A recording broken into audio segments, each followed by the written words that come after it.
more than anything else, but Jack Phi Nop Vien Trong Tin Trang Gai Kich. Con that Tien Ti Guk Na Trong Do Don Truoc Kua Phong Kap Ku. When the time comes, it's hard to lose, but it doesn't work. Why do you want to know what you want? Why do you want to know this? Quan Kak Sin Tu Nen and Gao Kian I Chung Keen Kung Kong the Cam Long. I don't know what to do when I'm here. More than anything else, but Jack Phi Nop Vien Trong Tin Trang Gai Kich. Con that Tien Ti Guk Na Trong Do Don Truoc Kua Phong Kap Ku. When the time comes, it's hard to lose, but it doesn't work. Why do you want to know what you want? Why do you want to know this? Quan Kak Sin Tu Nen and Gao Kian I Chung Keen Kung Kong the Cam Long. I don't know what to do when I'm here. When arriving at the hospital, Jack was immediately taken to the emergency room. The door closed coldly and indifferently, leaving Tu Tien alone in the long white hallway. She collapsed onto the cold hard plastic chair, her whole body trembling. Her hands clenched the hem of her shirt, as if trying to find some warmth amidst the confusion that was engulfing her mind. She didn't know what to do, didn't know who to call, didn't know what Jack's condition was. In her head were a series of questions. Was he in a lot of pain? Would he wake up? What about me, if I lost him? Tears still fell, each drop silently, in the erratic heartbeat of a girl struggling to wait for a miracle behind that closed door. At this time, Jack's mother still did not know about Jack's story. She leisurely walked to Uncle Hung's house. In front of the house, the star fruit tree was laden with fruit, swaying in the gentle breeze, creating a familiar and peaceful atmosphere. As soon as they arrived, Uncle Hung's mother smiled and invited Jack's mother into the house. The two sat down on an old wooden chair, holding a cup of hot tea, chatting animatedly like old friends who had met again after a long time. It's been a long time since I had the chance to sit with you like this, Uncle Hung's mother said, her eyes kind. Jack's mother nodded, gently replying, since Jack went to work and met Tu Tien. I also feel happy, but now the kids are going camping. I wonder if something will happen. The conversation gradually delved into personal sharing, family stories, children, old age, and even unspoken loneliness. A moment later, when the birds chirped to call each other back to their nests, Jack's mother stood up, rolled up her sleeves and joined Uncle Hung in the kitchen. The two of them busily cooked, one washing rice, the other picking vegetables, occasionally laughing and talking as if they were a couple in love. In the small kitchen, smoke billowed, the fragrant smell of food spread throughout the space, as if erasing all the worries of these experienced women, sharing every simple moment of everyday life together. Tu Tien still sat silently in the hospital hallway, her lifeless eyes staring at the cold emergency room door. Every second that passed seemed like a decade to her. The sound of footsteps, the ambulance siren outside the gate, the loudspeaker, everything seemed to blur in the anxiety weighing down on her chest. Her hands were cold and trembling, her heart constantly praying for Jack's safety. Only when she had calmed down a bit did Tu Tien suddenly remember Jack's mother. She hurriedly picked up the phone, her hands trembling as she dialed the number. On the other end of the line, Jack's mother was sitting and eating with Uncle Hung's family in a warm atmosphere, the sound of laughter and chatter still resounding. As soon as Tu Tien reported the news, Jack had an accident. He's being treated at the hospital. She was stunned. Her chopsticks fell on the table. Her face paled with panic. Uncle Hung saw this and worriedly asked, "What's wrong?" Jack's mother stammered, "Jack, he had an accident, he's in the hospital." Hearing that, Uncle Hung immediately stood up, without a second's hesitation, told her to get her coat and quickly took Jack's mother to the car. The family atmosphere instantly fell silent, and outside, the afternoon light had completely disappeared, giving way to a long night with many worries waiting ahead. Uncle Hung's car sped away in the dark. The streetlights blurred through the windows because of the hasty speed. Jack's mother sat in the passenger seat, her hands clasped together, her eyes full of worry looking straight ahead. During the whole journey, she did not say anything, only occasionally asking in a trembling voice, "Is it still far?" Hong, will Jack be okay? Uncle Hong tried to stay calm. His voice reassuring, don't worry. We'll see when we get there. I hope Jack is okay.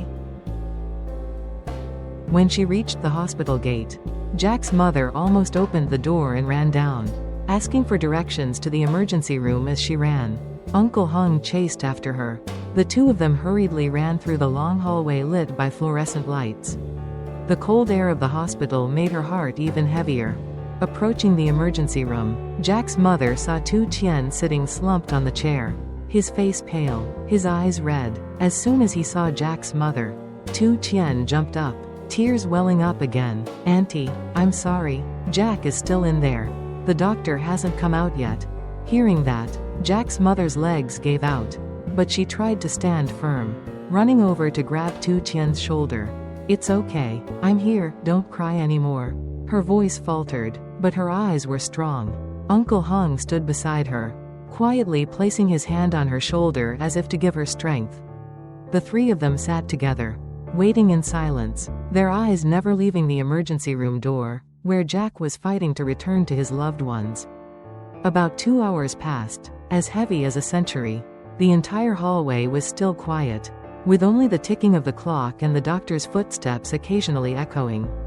Tu Tien sat next to Jack's mother, her hand trembling as she held hers, while Uncle Hong stood leaning against the wall, his eyes fixed on the emergency room door. Everyone was filled with a choking anxiety, unable to speak. Suddenly, clack, the emergency room door opened. A doctor in a white blouse walked out, took off his mask, his eyes serious but no longer tense. Jack's mother quickly stood up. Tu Tien also rushed over, her voice stuttering. Doctor, how is my child? The doctor smiled gently, his voice reassuring. Fortunately, it's just soft tissue injuries.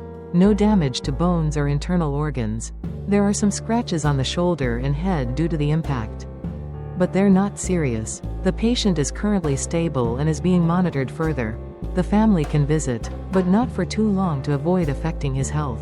After hearing that, Jack's mother let out a long sigh of relief, tears rolling down her cheeks because she was so moved.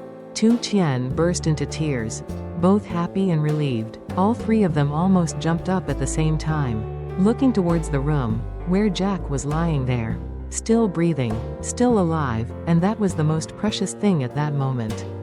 Not having time to wipe away her tears, Tu Tien and Jack's mother hurriedly entered the hospital room, where Jack was lying on the bed, his face still pale but his eyes were slightly open, looking at everyone with a tired but warm gaze.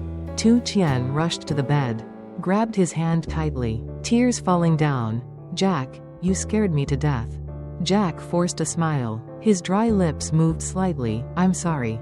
I'm fine. His voice was weak but still enough to calm all the worries in her heart.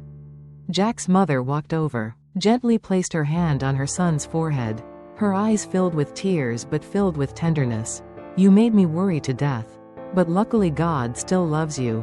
Jack tried to move, but only grimaced because of the pain in his shoulder. Tu Tien quickly helped him lie still, gently stroking the blanket over his chest as if she was afraid he was cold. She didn't say anything more, just looked at him intently as if she took her eyes off him for a second, he would disappear again. Uncle Hong stood behind, gently placed the water bag and tissue on the table, then said, everyone stay here to take care of Jack. Let me go get some food and change of clothes. Tonight will be a long night. In the hospital room, the pale yellow light shone down, illuminating everyone's tired but loving faces. A storm had just passed, leaving behind a deep gratitude that everyone was still together. In the following days, Tu Tien hardly left the hospital, personally taking care of Jack's every meal and sleep. Every morning, before the sunlight had time to penetrate the window, Tu Tien woke up early to buy hot porridge, warm towels, and wipe Jack's face. Her eyes were dark from lack of sleep, but her gaze always shone with gentleness and patience.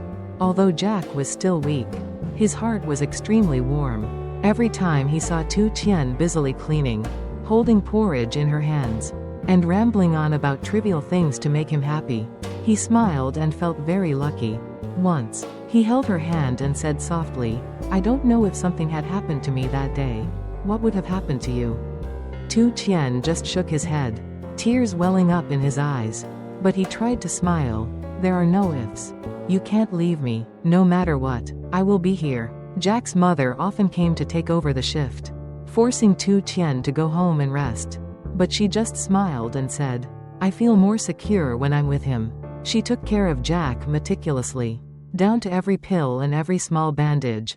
On nights when Jack had a sore shoulder and couldn't sleep, she would sit and gently massage him, lulling him to sleep with a soft story. The hospital room was simple, but in those days, it became the warmest place because of the love, care and unconditional devotion of a girl to the person she loved. After a few days in the hospital, Jack's health gradually recovered. The bruises on his shoulders and forehead had faded, and his spirit had become more alert and optimistic. Tu Tien saw Jack's rosy complexion return, and her heart felt relieved. Every morning, he could sit up by himself, laugh and talk, and even joked with her, you must be taken care of like a king when you're in the hospital like this.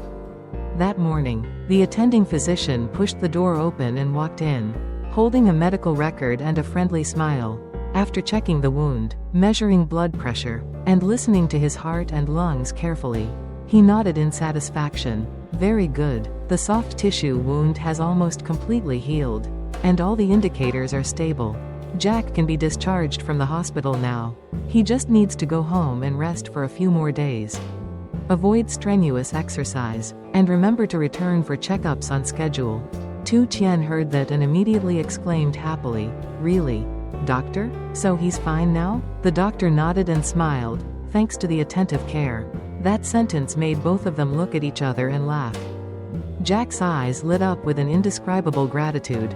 Right after that, Tu Tien started packing, neatly arranging his belongings and helping Jack change his clothes. Jack's mother also arrived early, bringing hot porridge and clean clothes for her son. The atmosphere in the room was filled with joy and relief, as if they had just stepped out of a long, gloomy rain. Jack was pushed out of the room, his face radiant, and Tu Tien walked beside him, his hand never leaving his. Together they walked towards brighter days ahead.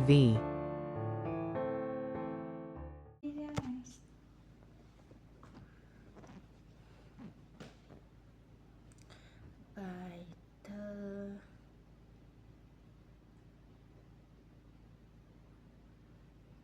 sau hơn 2 ngày làm việc cùng cơ quan chức năng, hai thuyền trưởng người Mông đã lên xe về bản.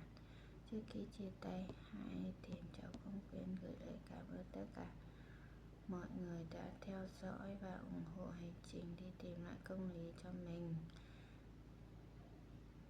Giúp bạn khởi động bài tập đơn giản, năng lực. Vậy thấy chưa? Những ai đang có ý định đi biển Cửa Lò thì hãy xem video cho đoạn clip này.